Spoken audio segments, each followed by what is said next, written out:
Gaurko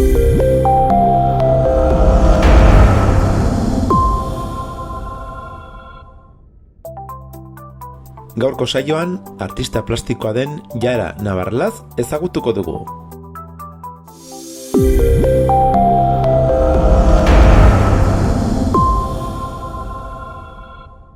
Ni Jara naiz, Iruñeko artista plastiko bat naiz, eta orain hemen nago Uharteko zentroan nire proiektu artistikoa aurrera eramaten. Aurkeztu dezakezu Uharteko zentro hau pixka bat zer den? Bai, hau bada produkzio zentro bat, non artistek lan egin dezakegu, orain artisten txokoetan gaude, badirela espazio txiki batzuk artistak gure lana aurrera emateko, eskatu dezakezu hemen egoitza egitea web orriaren bitartez, eta gero baditu beste bi solairu, lehenengo solairuan badaude tailerrak, baudera material pilo, ordenagailuak, ploterra, torkuloa, badago audiolab, soinu kontuetan ibiltzeko, bideolab baita, badela bideo kontuetan ibiltzeko. Eta bigarren solairuan badago espazio handi bat, deitzen dena frontoia, non batzutan erakusketak egiten diren, baina, espazioa ondo dago, artistek baita gure lana hor pixko bat ikusteko, eta erakusketak ditugunean ensaio error egiteko. Noiz hasi zinen zu margotzen eta nondik etorri zaizu zuri hau? Uste dut betidanik margotu dudala, txikitatik ez dut gogoratzen margotu ez dudan inoiz, nire lehenengo gogoak badira marrazten, neukan txikitan marrazki handi bat, dinairu batetan, eta egunero marrazten nuen, bazen baserri bat bezala, eta untxi bat egiten nuen edo katu bat, eta uste dut betidanik, eta gainera nire amari pilo gustatzen zaionez artea, beti nahiko sustatu egin dit eta erakusketak ikustera. Orduan guztiz bokazionala da. Bai, guztiz bokazionala. Ezagutu nahi dugu pixkat Jaran orden artista bezala. Zuk ze arte mota egiten duzu, margolana edo argazkigintza edo bien nasketa zer egiten duzu? Ni egiten dut pintura, bereziki, irudia interesatzen zaidalako, naiz eta gero baita argazkilaritzarekin eta bideoekin lan egin. Baina beti kontu horrekin, irudiaren kontua, zer agertzen den irudian eta nola konposaketak egin. Zein da zure gai gustokoena edo nondik hartzen duzuzuk inspirazioa margotzeko?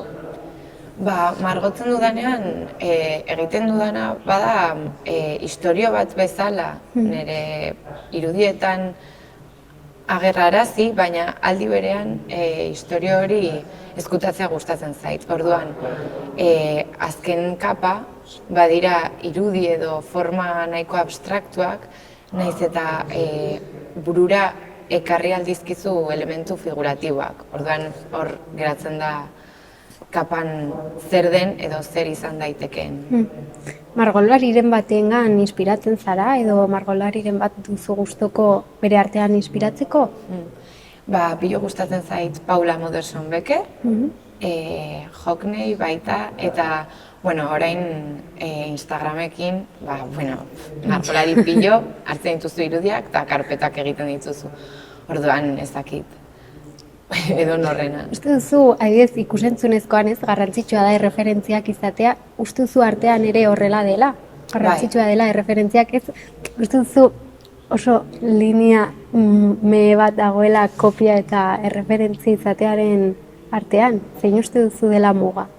Zaila da muga hori ezartzea, baina ni beti esan dut artistak nahiko enbidiaka lan egiten dugula, ez? Hartzen dugula, gustatzen zaiguna, eta gurera eramaten ohi dugula.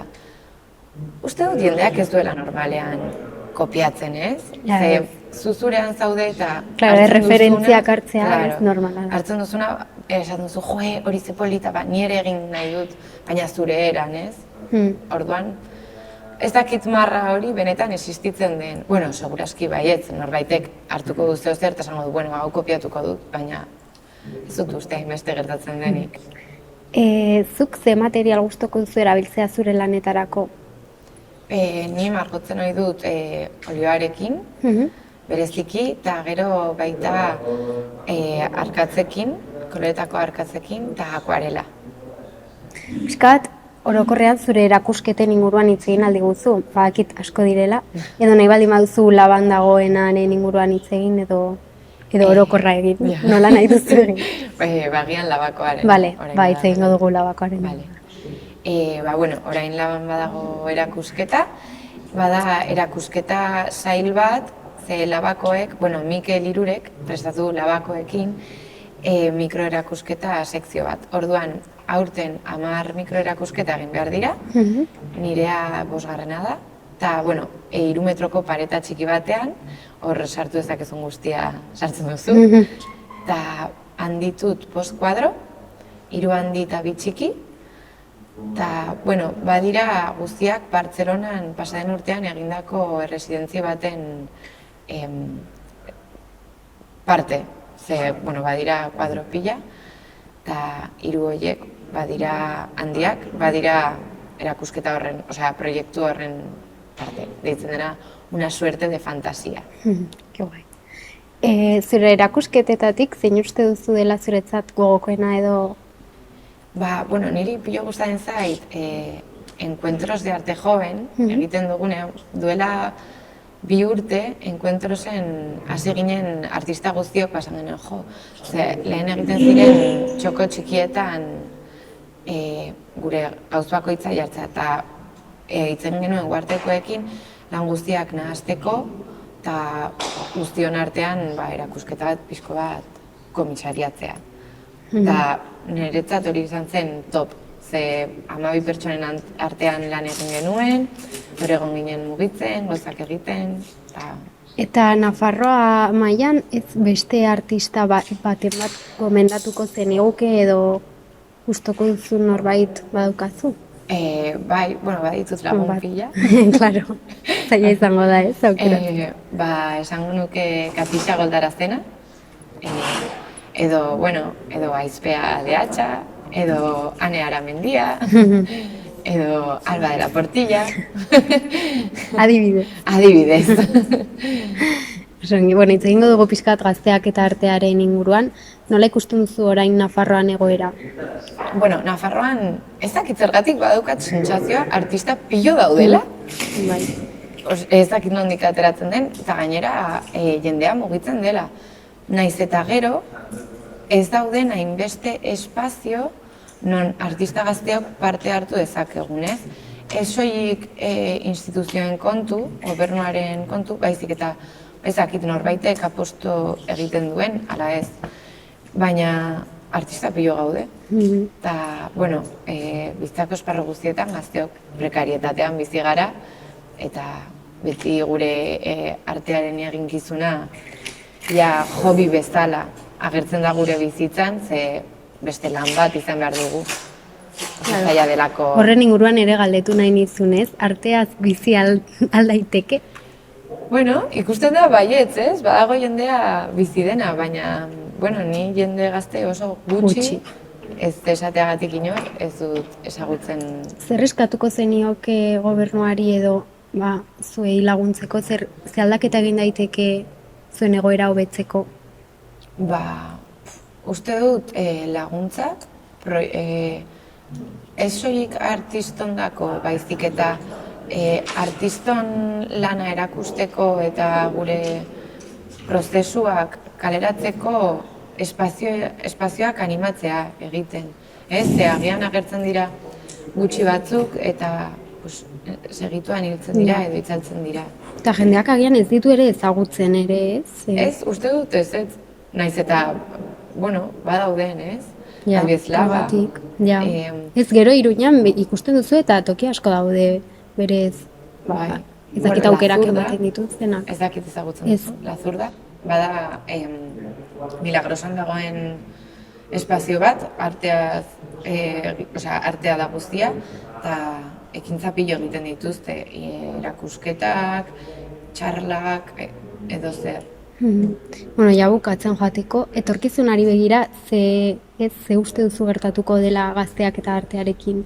Uste duzu murriztuko dela, jendeak ja alde batera utziko duela, ze azkenean beste lan bat izan baduzu, behar baldin baduzu, esfortzu bat eskatzen du.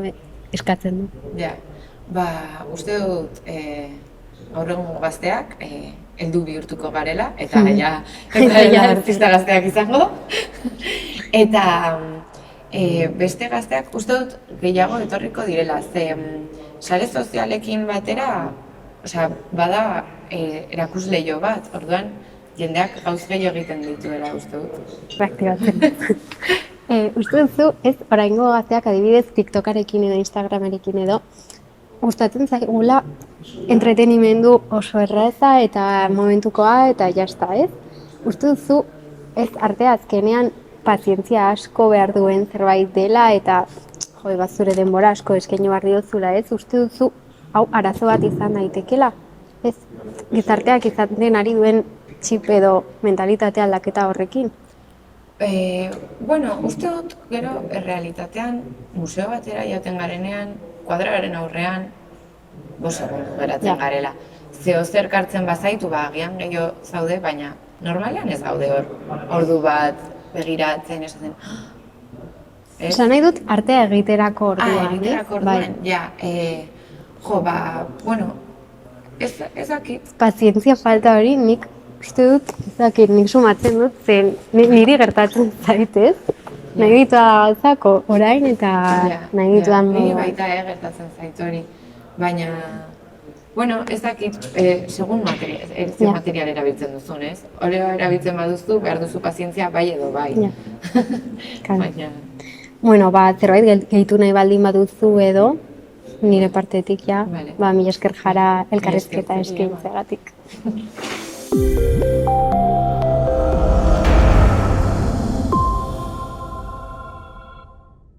Kaixo, Miren, zer moduz? Ondo, zuek? Ondo, eskerrik asko. Gaur Lore Gazteak dantza taldearen inguruan arituko gara, zu Lore Gazteak taldeko kidea zara, ez da? Beraz, konta eguzu pixka bat, taldearen historian eta bar murgildu baino lehen gustatuko litzaidake pixka zure historia kontatzea, noiz hasi zinen dantzan eta zergatik?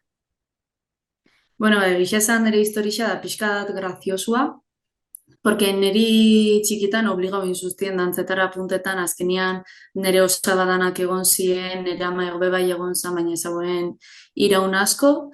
Eta nire amak beti ukidau pena pixkat bera ez egotiana eta bera nahiak baita holan.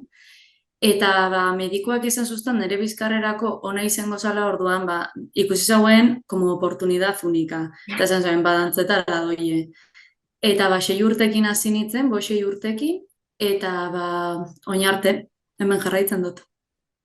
Eta, zehazki Lore Gazteak Arrasateko dantza taldea da, ez da, baina, galdetu nahi nizun ezakit ezagutuko duzun historia, baina badakizu zergatik Lore Gazteak izena? Izenana, nik suposatzen dut ukiko dauela historiakin pixkat zer ikusia, baina, pixkat asmatu inbiot, gauzia da, azkenean Lore Gazteak sortu zala 1974 urte hortan, eta Arrasaten zauen eskola profesionala gaur egun Mondragon Unibertsitatea bezala ezauten duguna, eta bertan batzen ziren herri desberdinetako ikasleak. Eta euren artean hitz egiten eta holan konturatu ziren azkenean herriz-herri hasi ziela sortzen euskal dantza talde desberdinak, eta hemengoek dezidiru zaubien euren pausoak jarraitzia, eta hor batu ziren 10 gizon gazte eta 12 emakume edo alakoren bat, eta sortu zaubien dantza taldea. Orduan, suposatzen dut igual gaztiak zienetik hortik abiatuta, baina ezkeztakit.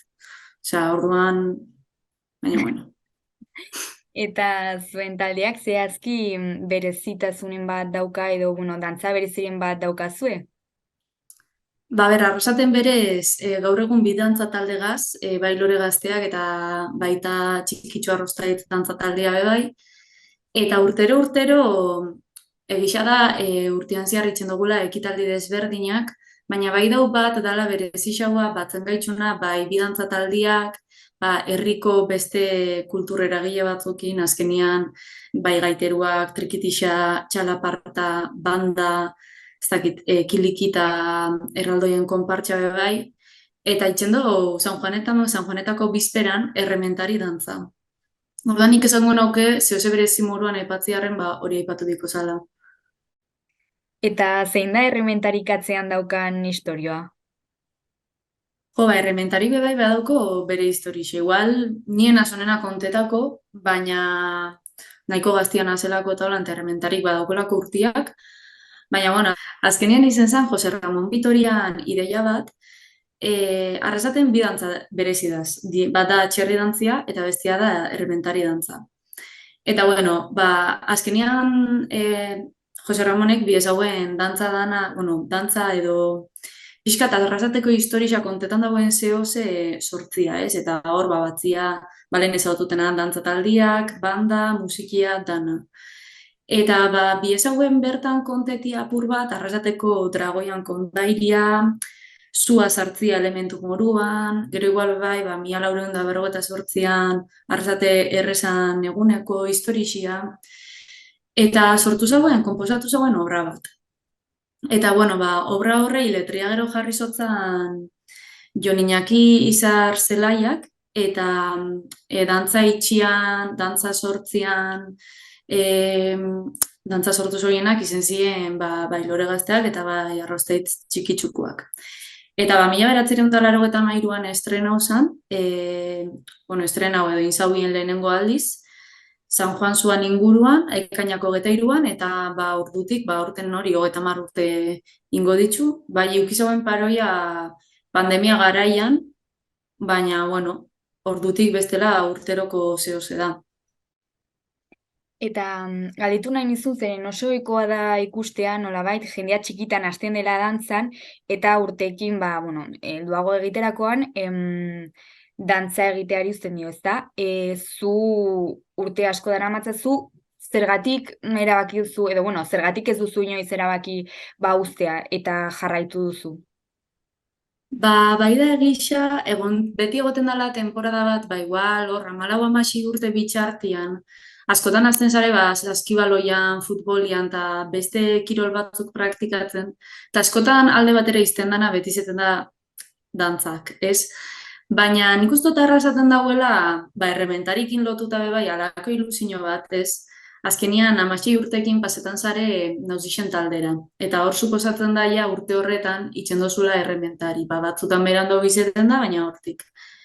Eta bai eukitzen duzula nik uste dut, 13 urtekin tagoela nik uste duzu dantzia, ez dakizi eta esatia, nik nahi dutin dantza hori. Azkenian da, como privilegiau, sabes?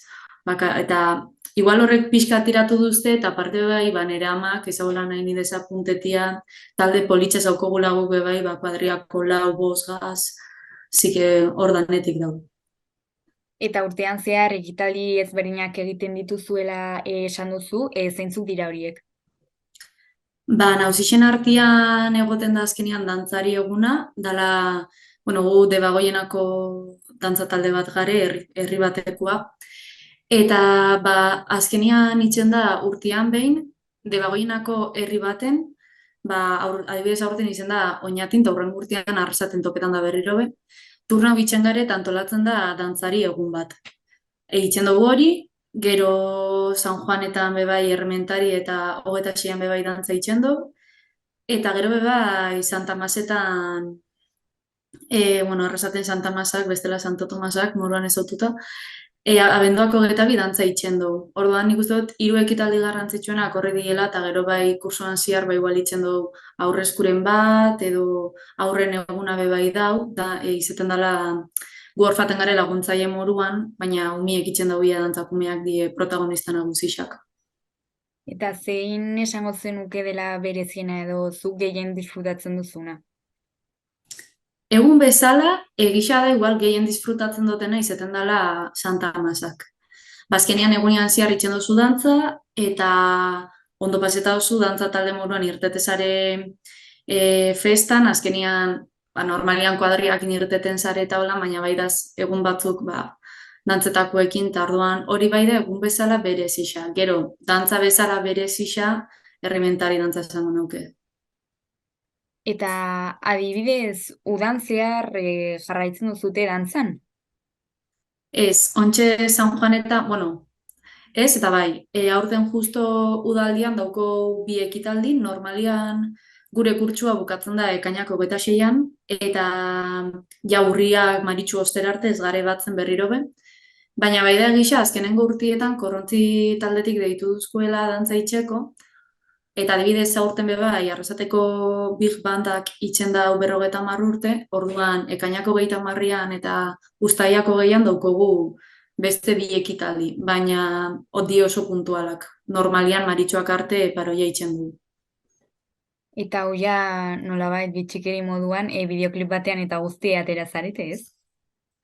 Bai, bueno, ontxe herrixan sortu da talde berri bat, bueno, talde edo lan, ez dakit zelan esan rap, da, bueno, sortu da hoi holan laupabuz mutil gaztek talde bat, etxepe deitzen dana, eta ba, inzaubien, itxen dabi errapantzeko musika estilo bat, eta euskeraz da dana. Orduan, bai da gixo, itxen daubien musika gehiago dala, ez dala igual euskal dantzen dako eta holan, baina, bueno, hartu zaubien fondo modura gozategin abesti bat, eta jarri sotzien letra. Orduan, eskatu zuzkuen bidantza taldiei, bai txikitxo arroztaitzei eta baita lore gaztei be bai, agertzeko bideoklipoian, eta ba, han egon ginen 5 ordu edo lan grabetan, eguzki xakun arte, eta listo.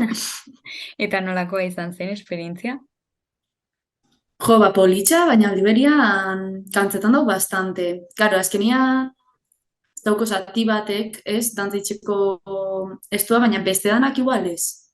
Orduan bai izan da egisa, errepikau beginula behin da berriro, bai pausu berdina, musika berdina, ikusten zinun kamara pasetan, guez gazoitu talako gauzetara.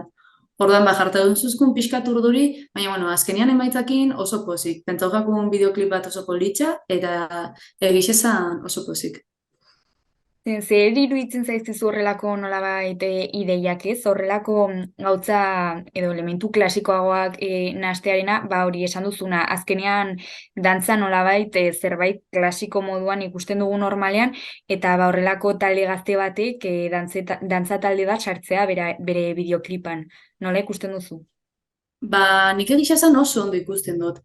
Bai da egixe igual, ez gazela ohituta besta, halako musika estilo bat entzutera, ez? Behintzat, euskal folkloriakin edo holan zerikusia daukona, baina nik uste dut azkenean bai dela, dantzataldien dako superbibentzia oin bertan ondo gaz, osea, eundaka ume dauko apuntauta, talde veteranoak bertan jarraitzen dau, baina bai da beste alternatiba bat erakusteko ondiokan dantzak bere tokisa daukola kulturan, ez?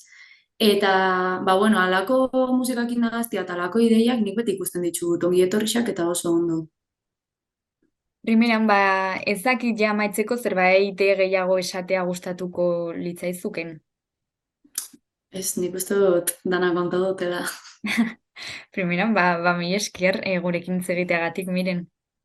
Bai zuei deitziarren. Agur. Agur. Gobierno de Navarra. Nafarroako gobernua.